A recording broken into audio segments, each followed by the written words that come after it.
May 19th, 1536, Anne Boleyn knelt on the scaffold. She gave a speech, calm, composed.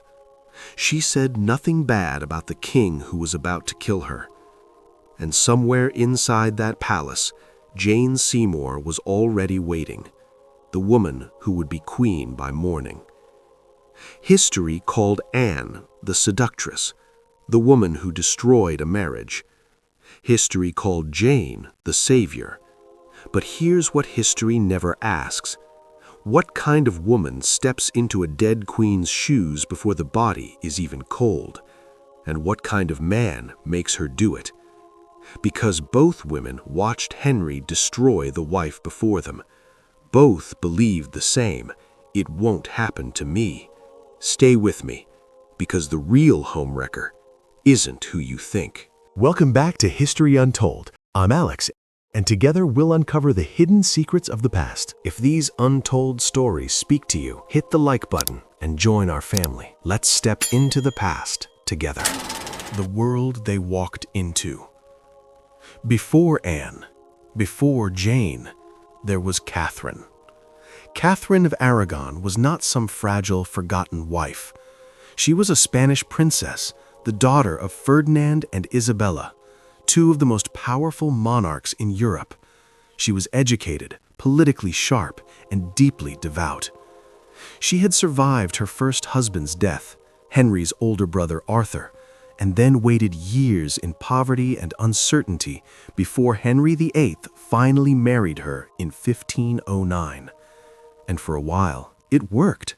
Henry adored her. He called her the perfect queen.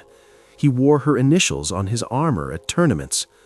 But Catherine kept losing pregnancies, stillborns, babies who died within weeks. One daughter survived, Mary. And by the late 2015s, Henry had convinced himself that God was punishing him for marrying his brother's widow. He wanted the marriage annulled. He wanted a son, and he wanted out. That's the moment Anne Boleyn entered the picture. Or rather, that's the moment Henry noticed Anne had been there all along. Anne Boleyn, the woman who thought she could win. Let's be honest about something right away. Anne Boleyn was not some common girl who stumbled into Henry's orbit. She had been educated in France, at one of the most sophisticated courts in Europe. She spoke multiple languages. She played music, wrote poetry, and had strong opinions on theology and politics. She was clever, quick-tongued, and she knew exactly how the game was played. But here's something people almost always ignore. When Henry VIII first noticed Anne Boleyn, she wasn't thinking about him at all. She was in love with someone else. His name was Henry Percy. Young, noble, powerful, heir to the Earl of Northumberland. And by all accounts, Anne and Percy were genuinely, deeply in love. They were privately engaged, or close enough to it, and by the standards of the time, that was almost as binding as marriage. People at court knew. It wasn't hidden. It wasn't a secret. And then Cardinal Wolsey stepped in and destroyed it. Wolsey, Henry's powerful Lord Chancellor, the second most powerful man in England, called Percy in and tore him apart. He told Percy the engagement was inappropriate, that Percy was already promised to someone else, and that Anne Boleyn was not a suitable match for a man of his position. He humiliated Percy. He ended it, just like that. Percy was devastated. He apparently wept openly, and Anne was furious. She never forgot it. She never forgave Wolsey for it.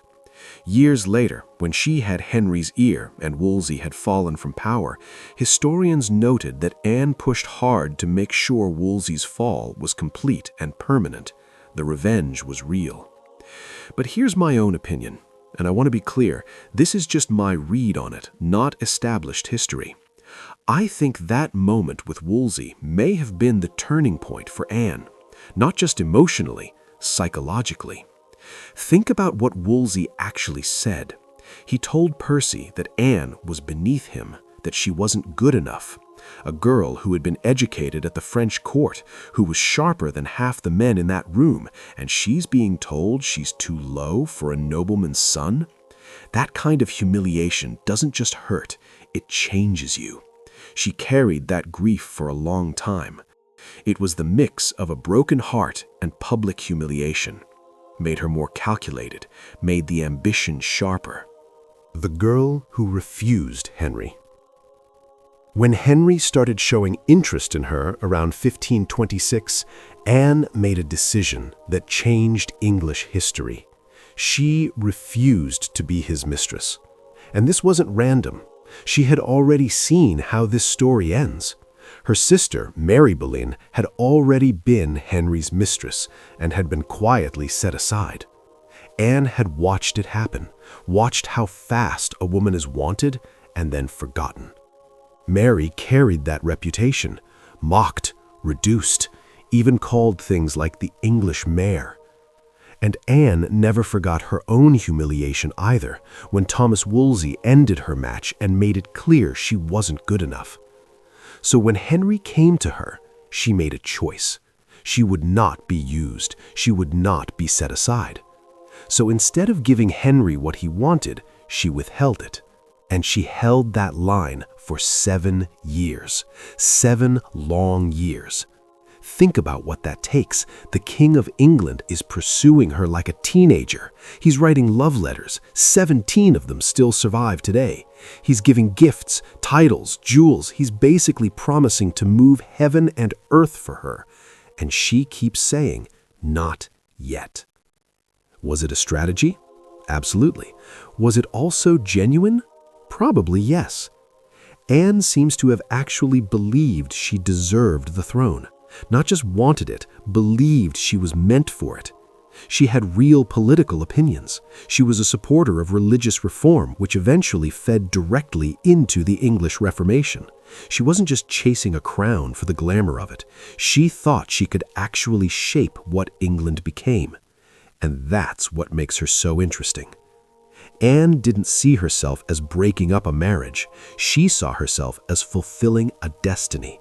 In her mind, Catherine's marriage was already over, invalid from the start because of the Leviticus argument Henry was using. The annulment was just paperwork. Anne wasn't stealing a husband. She was stepping into a role that was rightfully hers. That kind of self-justification is incredibly human. We all do it. We tell ourselves a story where our actions make sense, where we're the protagonist, where what we want is also what's right. Anne just did it on a royal scale. The moment everything shifted. Anne and Henry finally married in secret in January 1533. By then, she was already pregnant. Elizabeth was born in September 1533. And almost immediately, the dynamic changed. When Anne was the unattainable prize, Henry was obsessed. He didn't take any mistresses for 7 years. For once she was his wife, once she was queen, he started looking around again. The man who had pursued her for 7 years started noticing other women within months of their marriage. Anne thought 7 years of holding out proved she was special. What it actually proved is that Henry was only capable of wanting what he couldn't have. She didn't win him. She just delayed losing him. Anne confronted Henry about his attention to other women. She had outbursts. She wasn't the cool, controlled woman who had held him off for years. She was frightened, afraid of losing him, afraid of being set aside, afraid of ending up like her sister Mary, like Catherine of Aragon, used, discarded, and shamed. And fear made her act in ways that Henry found exhausting rather than irresistible. She had 2 more pregnancies after Elizabeth. Both ended in miscarriage or stillbirth. One of those pregnancies, in 1536, appears to have been a boy, a dead boy. At that point, Henry was already looking at Jane Seymour. But let's slow down, because what happened next wasn't just a king moving on to the next woman. It was a coordinated takedown. And it had 3 architects: Thomas Cromwell, Edward Seymour, Thomas Seymour. Cromwell was Henry's chief minister, ruthlessly efficient, politically cold, and by early 1536, he had a problem. Anne Boleyn was dangerous to him.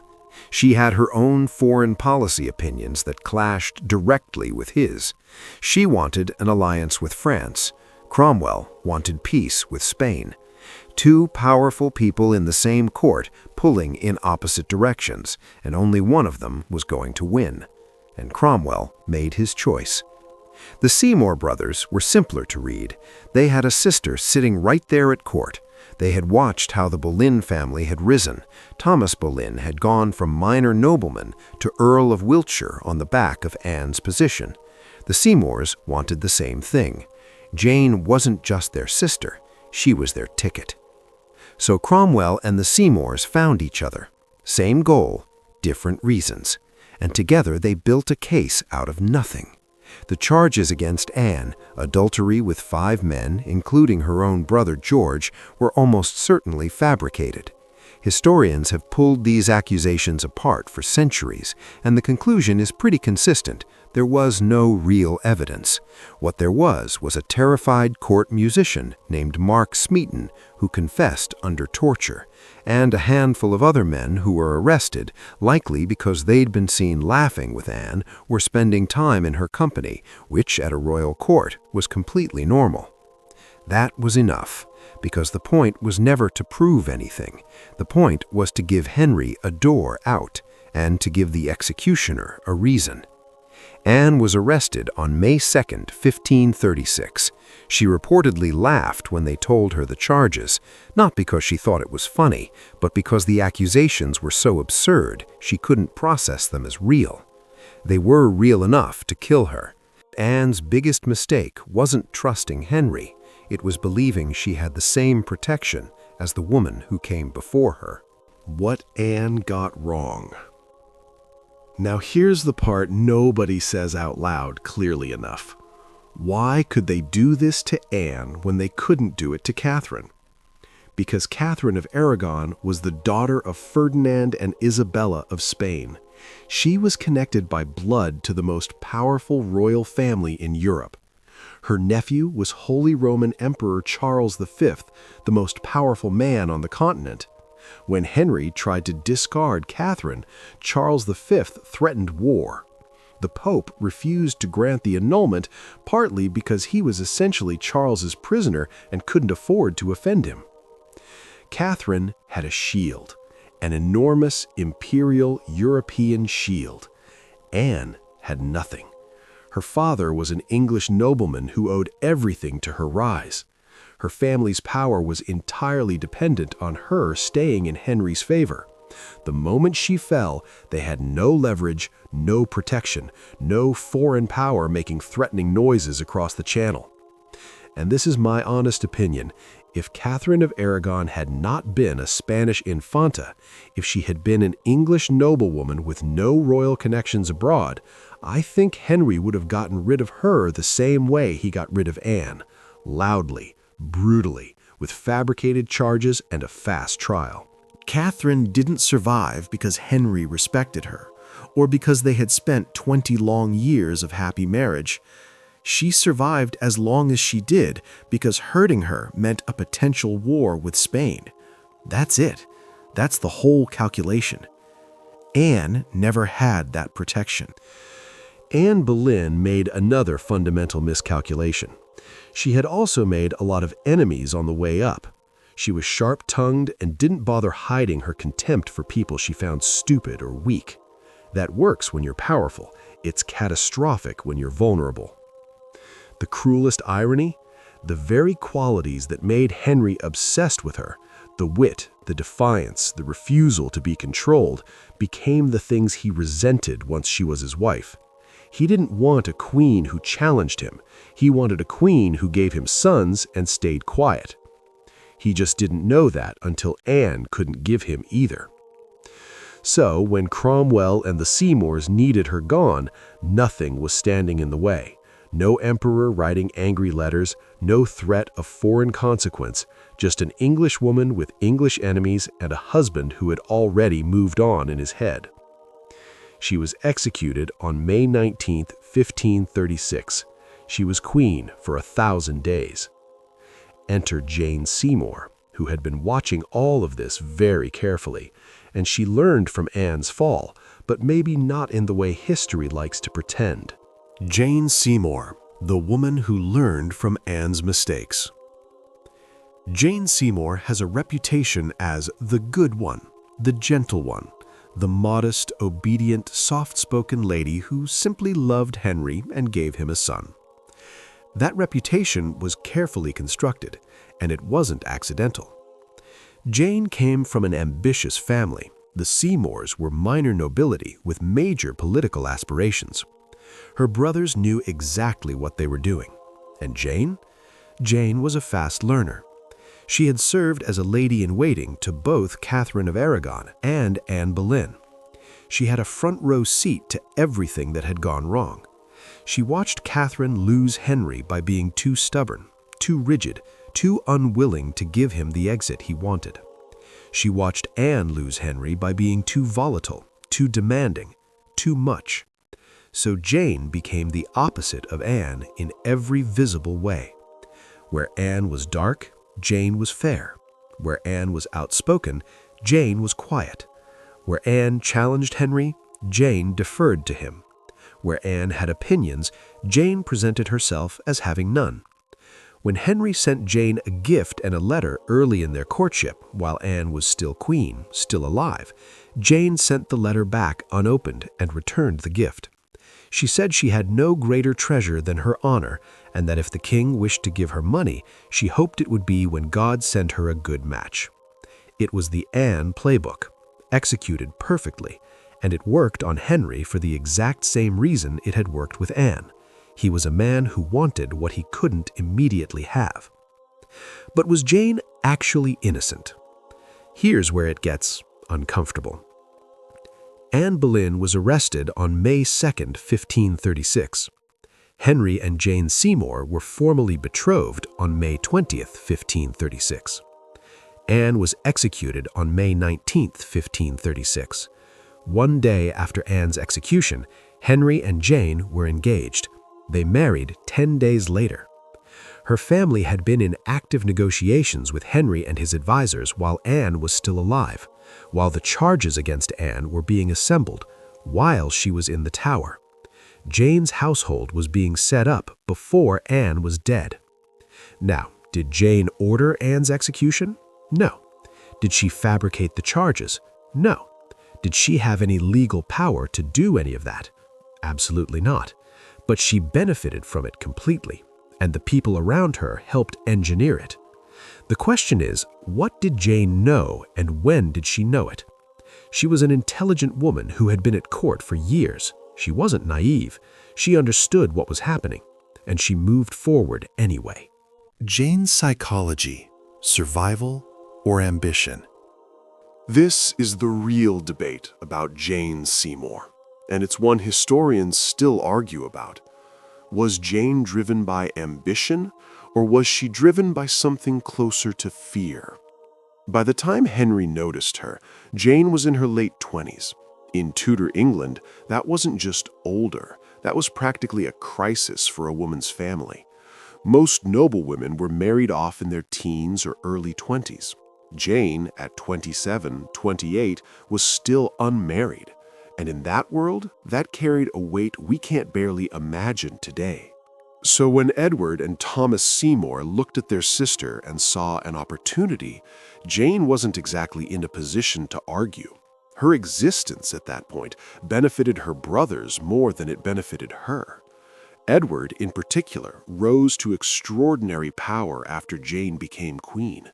He eventually became Lord Protector of England during the reign of young Edward VI. The ambition within that family was real, and it was significant. But here's the thing. Jane never fully denied playing the game. Whatever pressure she was under, she still made choices. The most disturbing read of Jane Seymour is this.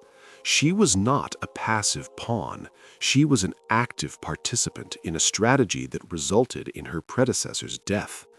Not directly, but her compliance and her cooperation with her family's plans while Anne was in the Tower makes her complicit in the outcome, even if she didn't cause it. The gentlest opinion is that Jane was a woman in a world where women had almost no power, doing what she had to do to survive and playing the only role available to her. Both things can be true. That's what makes her so hard to read. Whatever Jane Seymour was really like, she gave Henry VIII what no one else had managed in nearly 30 years of his reign: a healthy, living son. Edward was born on October 12, 1537. The celebrations were enormous. Henry was overjoyed. Jane had achieved the one thing that secured a queen's position beyond all doubt. She died 12 days later. Puerperal fever, childbed fever. Not uncommon in the 16th century, but brutal. She never recovered from the birth. She was probably around 29 years old. Henry mourned Jane more than any of his other wives. He wore black for months. He said she was his true wife. He was eventually buried next to her at Windsor Castle at his own request. But let's be honest, what if Jane didn't die? Would she still be his favorite wife, or would she just be the next one in line to disappoint him? Because we already have our answer. Henry had barely settled into the marriage when Jane tried to speak up about the monastery dissolutions, knelt before him, made her case, pushed a little. Henry stopped her right there, told her to get up, and reminded her of what happened to the last queen who got involved in his business. He used Anne as a threat to Jane's face inside their own marriage. So now, Jane wasn't the exception. She was just the one who died before the mask slipped completely. She is remembered as the perfect wife because she died at the perfect moment, before the honeymoon wore off, before Henry got bored, before another woman caught his eye. Her death didn't just give Henry a son, it saved her reputation. The woman history remembers as Henry's greatest love may have only kept that title because she didn't live long enough to lose it. Who was the real homewrecker? For 500 years, history has told the same story. Anne Boleyn, the homewrecker, the other woman, the witch who bewitched a king and destroyed a marriage. But Jane is always a savior who saved Henry from a witch and gives her the most precious gift and then goes away. This is centuries-long propaganda. Reality is different. Let's argue both sides without judging anyone, and then we're going to leave you to decide. Anne Boleyn pursued a married man, actively, for years. Catherine of Aragon was Henry's wife. Whatever Henry's feelings about the legality of that marriage, Catherine considered herself his wife until her dying day. She never accepted the annulment. She died calling herself Queen of England. Anne knew Catherine. She had served in her household. She knew who she was displacing. She chose to pursue it anyway. And the consequences for Catherine were devastating. She was separated from her daughter Mary. She was stripped of her title and called Princess Dowager, widow of the former Prince Arthur, instead of Queen. She died in 1536 in a cold, damp castle, essentially alone, still refusing to give up her title. Some historians believe she died of cancer. Some believe she died of a broken heart, probably both. Anne's ambition helped make that happen. You can call it destiny all you want. The woman on the receiving end of it called it something else. If Anne's sin was ambition, Jane's sin is something harder to name. Complicity, maybe. Convenience. A willingness to look away. Jane didn't break up a happy marriage. By the time she entered the picture, Henry and Anne were already in serious trouble. Anne had miscarried. Henry was furious. The marriage was disintegrating. But Jane, or at least the people operating in her name, actively participated in Anne's destruction. The Seymour faction was working with Cromwell. The charges against Anne conveniently emerged at the exact moment that Jane was being positioned as Henry's next wife. Anne was executed on fabricated charges. She certainly did not commit adultery. She certainly did not plot against the king. Those charges were constructed to get her out of the way, and Jane stepped into the space that was cleared for her. If Anne's crime was ambition, Jane's crime was benefiting from murder and pretending it was providence. The uncomfortable truth about both of them. Anne wanted Catherine out of the picture to secure her crown. Jane's family engineered Anne's destruction to secure theirs. Both women made choices. Both women crossed lines. Both women benefited from another woman's suffering. But both of them were also being moved by forces way bigger than themselves. Cromwell, the Seymour brothers, the Boleyn faction, Henry's ego.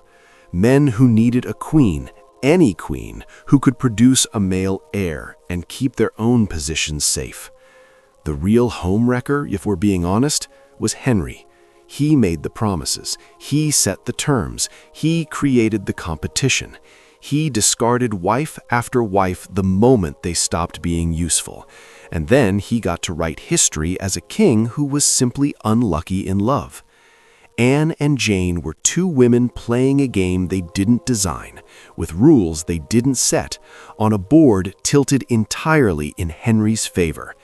And they both lost. One spectacularly, one quietly. Here's the last thing I want to leave you with. Henry VIII mourned Jane Seymour as his greatest love, his true wife, the one he wanted to be buried next to. But the woman the world remembers? The woman who still sells books, fills museums, inspires TV shows and podcasts 500 years later? That's Anne. Jane got what she wanted: the crown, the sun, the king's devotion. Anne got something Jane never had. Her daughter Elizabeth became the most iconic monarch in English history. The Elizabethan era, an age of Shakespeare, exploration, art, and power, is Anne Boleyn's legacy. And Henry never stopped thinking about Anne. Historians note that he kept her portrait, he referenced her, he was haunted by her, even after he had her killed. Jane was the wife he mourned. Anne was the wife he couldn't forget. There's a difference. Here's what I think, and feel free to disagree with me in the comments because I genuinely want to know what you think. Anne was the homewrecker in the traditional sense. She broke up the marriage, she pursued the king, she displaced the queen. But Jane was complicit in something worse. Because Anne's displacement was political exile, Catherine was still alive. Jane's rise happened over Anne's dead body, literally. If breaking up a marriage makes you a homewrecker, then Anne takes that title. But if benefiting from someone's engineered destruction makes you something darker, then maybe Jane's image as the sweet, innocent one needs a serious rethink. You tell me, who was the real villain here? Anne, who started the fire? Jane, who walked through it once the smoke cleared? Or Henry, who lit the match on both of them? Drop your verdict in the comments. I'll be reading every single one. If you've made it this far, I can't thank you enough. Please take a second to like the video. It really helps more people find this channel. If you're new here, subscribe and share this with someone who loves the human side of history. And if you want to see another story of power, family, and impossible choices, check out this video next. Thanks again for staying with me till the end. I truly appreciate it. I'll see you in the next one.